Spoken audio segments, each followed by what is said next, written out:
সিলেট, মৌলভীবাজার, ব্রাহ্মণবাড়িয়া, চিটাগং 10 থেকে 12টা বাংলাদেশের জেলার জনগণ, 30 লক্ষর উপরে বাংলাদেশের জনগণ এখন ভূমিহারা হয়েছে বিভৎস এক বন্যার কারণে। আমরা সবাই তাদের পাশে আছি, তাদের পাশে দাঁড়াচ্ছি এবং আজকে এই প্রতিকূল আবহাওয়া উপেক্ষা করে এনডিএম এর যত নেতাকর্মী এখানে এসেছেন, আমার মিডিয়ার যে ভাই বোনেরা এসেছেন, আপনাদের সামনে আমি পরিষ্কার করছি, এনডিএম দল হিসাবে সবসময় জনগণের পাশে থাকে এবং এখনো থাকবে। আমি এখন আপনাদের সামনে এনডিএম এর মাননীয় মহাসচিব মামুনুল আমিন সাহেবের প্রতি আবেদন রাখছি, আজকে আমাদের এই কর্মসূচি শেষ হওয়ার সঙ্গে সঙ্গে দলীয় পর্যায়ে সকল জেলা, উপজেলা ইউনিটে, সেন্ট্রাল কমিটিতে যেন আবেদন জানানো হয় যত শীঘ্রই সম্ভব আগামী 48 ঘন্টার ভেতরে আমাদের দলীয় পর্যায় থেকে আমরা যতখানি ত্রাণের ব্যবস্থা করতে পারি আগামী 3 দিনের ভেতরে যেন ফেনী, কুমিল্লা, নোয়াখালী জনগণের জন্য আমরা সেই ত্রাণ বিতরণের ব্যবস্থা করতে পারি ইনশাআল্লাহ। ইতিমধ্যে গতকালই আমরা ফেনী, নোয়াখালী, কুমিল্লার আমাদের যতগুলো কমিটি আছে তাদের সবাইকে আমরা ইনস্ট্রাকশন দিয়ে দিয়েছি জনগণের পাশে থাকার।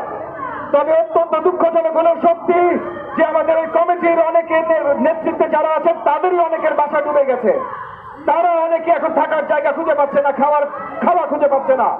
তো এখন বাংলাদেশের জনগণের জন্য দাঁড়াইতে হলে তাদের পাশে আমাদের দাঁড়াইতে হবে। আন্দোলনে যেমন সোচ্চার থাকতে হবে, তেমনি জনগণের প্রত্যেকটা প্রয়োজনে সোচ্চার থাকতে হবে।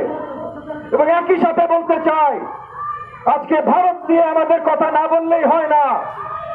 যেই ভারতের সহযোগিতায় স্বৈরাচার হাসিনা সরকার 15.5 বছর ক্ষমতা ধরে রেখেছিল, সেই ভারত আজকে তম্বুরের ড্যাম ছেড়ে দেওয়ার জন্য বাংলাদেশের 12টা জেলা এইভাবে প্লাবিত হয়েছে।